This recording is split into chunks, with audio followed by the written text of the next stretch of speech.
another episode of the first aid training for our in-flight services course for international airline business students. It's all about stop bleeding or something like treatment for the injury, so you know how to handle the situation.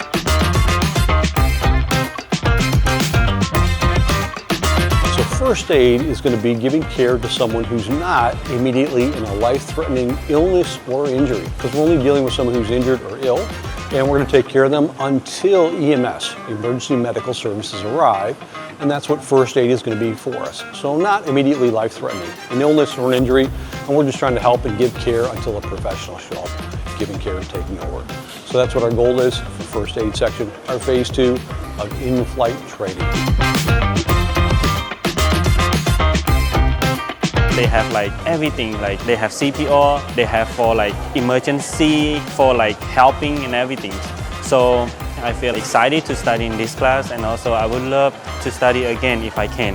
I think this class is really fun and have a kind of first aid training, maybe like CPR, like arm broken or stop bleeding. So really, really important to our life.